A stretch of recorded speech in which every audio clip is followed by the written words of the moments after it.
मापने की एक विधि होती है। इसके पहले वीडियो में अपन ने पढ़ा परासरण क्या होता है, विसरण क्या होता है।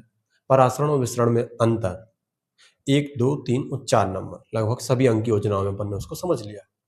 अब अगला प्रश्न आता है कि परासरण दाब मापने की एक विधि समझाइए, जो कि 4 अंक का प्रश्न होता है, लेकिन उसे भी अंक में 3 और 2 में भी पूछा जा सकता है। किस तरीके से पूछते हैं और कैसे लिखते हैं, आज अपन ये समझेंगे। तो परासरण दाब मापने की एक विधि है जिसे बर्कले हार्टले विधि की सहायता से अपन समझते हैं। परासरण दाब मापने की एक विधि समझाइए, तब भी आपको बर्कले हार्टले लिखना है। और परासरण दाब मापने की बर्कले हार्टले विधि पूछी जाए तब तो आपको ये लिखनी है। ये कक्षा 11वीं और 12वीं की केमिस्ट्री में विलयन के कॉन्सेप्ट में पूछी जाती है। खास करके 12वीं की केमिस्ट्री में ये महत्वपूर्ण है। अन्य आगे की कक्षाओं में भी यह प्रश्न पूछा जाता है। इस प्रश्न के 4 हिस्से होते हैं।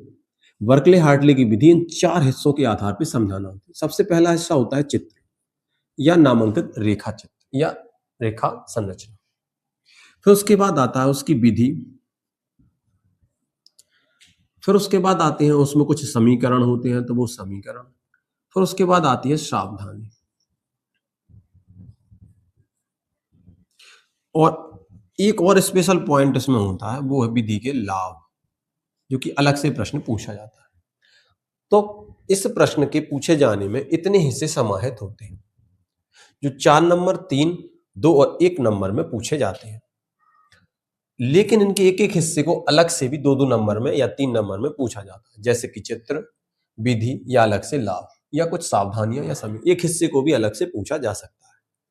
अपन आज इन सभी हिस्सों को समझेंगे। सबसे पहला हिस्सा अपन देखेंगे चित्र, अर्थात बर्कले हार्टले विधि का नामांकित रेखा चित्र बनाइए। चित्र किस तरीके से बनाते हैं? चित्र के आधार पे अपन उसकी संरचना को समझते जाते हैं। तो इस विधि में एक सरंध्र पात्र होता है। सबसे पहले अपन एक सरंध्र पात्र बनाते हैं। प्रश्न होता है कि सरंध्र पात्र होता क्या? इसको पोरस, मतलब जिसमें छोटे छोटे छिद्र होते हैं, वो सरंध्र कहलाता है। तो इसके ऊपर की ओर अपन ऐसे छोटे छोटे छिद्र बना लेते हैं, मतलब इसको थोड़ा ऐसे डिजाइन कर लेंगे। ये सरंध्र पात्र है। इस सरंध्र पात्र पे कॉपर फेरोसाइनाइड की एक झिल्ली जमा दी जाती है। इसको अपन अपने दैनिक जीवन के उस उदाहरण से समझ सकते हैं, जैसे अपन घरों में जो माता रोटी पकाती हैं, उसमें जो एक लोहे का पात्र होता है, तवा, उसके ऊपर एक भस्म की, राख की एक लेयर बनाते हैं, या अपन कहीं कहीं ग्रीस या ऑयल की एक लेयर लगाते हैं जहां पे धातुओं का घर्षण होता है। तो लेयरिंग करने को अपन इसके आधार पे समझ सकते हैं कि इस पे एक वैक्स जैसी लेयर चढ़ा दी जाती है। कॉपर फेरोसाइनाइड होता है। कॉपर फेरो CN का होल 6, ये कॉपर फेरोसाइनाइड होता है। इस केमिकल की इस पे एक परत चढ़ा दी जाती है। अब इसको एक बेलनाकार बर्तन में चित्र अनुसार स्थिर कर दिया जाता है। ऐसा एक पात्र बना देते हैं बेलनाकार, उसमें इसको फिट कर दिया जाता है। यहां पे कुछ कार्क लगा दिए जाते हैं और उनमें से एक पतली नली इसमें जोड़ दी जाती है, इस तरीके से। ऐसे इस जगह पे भी अपन चित्र बना के इसमें एक केसी का नली लगा देंगे।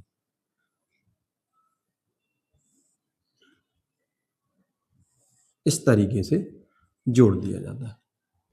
इसमें भर दिया जाता है शुद्ध विलायक, और इसमें भरा रहता है विलयन। कौन सा विलयन भरते हैं? इसमें वो विलयन भरा जाता है जिसका हमें परासरण दाब ज्ञात करना होता है। इसके ऊपर की ओर एक दाब मापक यंत्र लगा होता है, इसमें कुछ नंबर बने होते हैं, और एक लगा होता है पिस्टन, दाब यंत्र। ये पिस्टन है, ये दाब मापी है। यहां से अपन इसमें पानी भरते हैं, ये केस नली है, ये एक पतली नली है, और इसमें जल का एक तल नोट किया जाता है।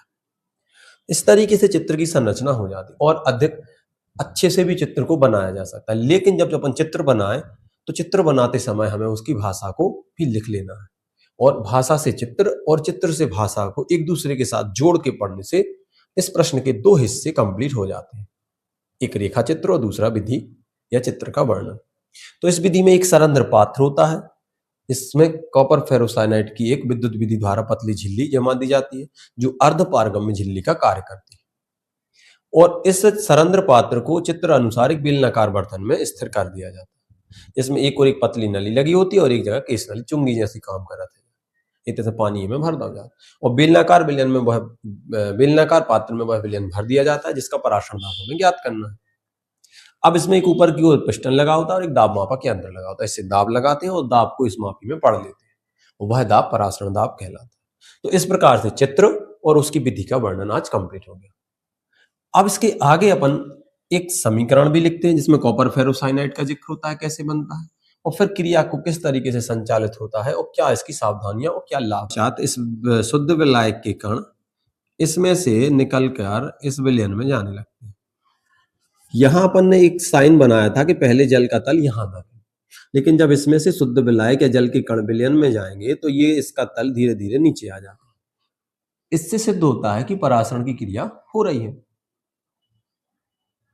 अब क्या करेंगे, अपन पिस्टन के द्वारा एक न्यूनतम दाब आरोपित विलयन पे करेंगे। इससे क्या होगा कि जो दाब लगाया गया है उसमें जितने शुद्ध विलायक के कण विलयन में गए थे वो ज्यों के त्यों वापस आ जाएंगे। वापस आने से क्या होगा, ये जो तल है ये फिर से अपने वापस स्थान पे पहुंच जाएगा और जो दाब लगाया गया है उस दाब को इस मापी में माप लेते हैं, उसी दाब को पराशरण दाब कहते हैं। अब इसको अपन फिर से समझने का प्रयास करें। चित्रानुसार एक उपकरण है, बर्कले हार्टले विधि। परासरण दाब मापने की एक सर्वोत्तम या सबसे उपयुक्त विधि है बर्कले हार्टले की विधि। ये दो व्यक्तियों के द्वारा दी गई थी, बर्कले हार्टले, इसलिए इसे बर्कले हार्टले विधि कहा जाता है। इस विधि में एक सरंध्र पात्र होता है जिसमें विद्युत विधि द्वारा एक कॉपर पेरोसाइनाइड की पतली झिल्ली जमा दी जाती है। ये झिल्ली अर्धपारगम्य झिल्ली का कार्य करती है।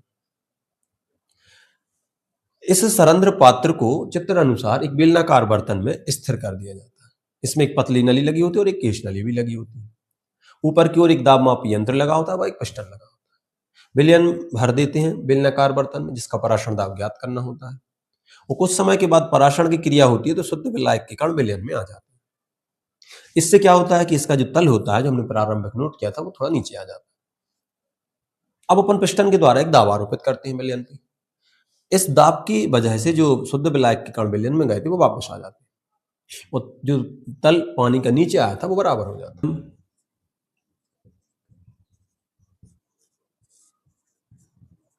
हेक्सा साइनो फेरेट सेकेंडाइन, ये बनता है कॉपर हेक्सा साइनो फेरेट सेकेंडाइन, ये पोटेशियम का सल्फेट है। तो ये कॉपर और सल्फेट टूटते हैं तो कॉपर 2 धन आयन बना लेता है, सल्फेट SO4 2 ऋण आयन बना लेता है। ये पोटेशियम टूट जाता है, एक धन आयन बना लेता है। Fe और Cn आपस में एक संकुल आयन का निर्माण करते हैं और Cn, तो ये एक दूसरे को रिप्लेस कर देते हैं और ये एक दूसरे के साथ जुड़ जाते हैं। तो ये जब आपस में जुड़ते हैं तो एक उपसय संयोजी यौगिक का निर्माण होता है।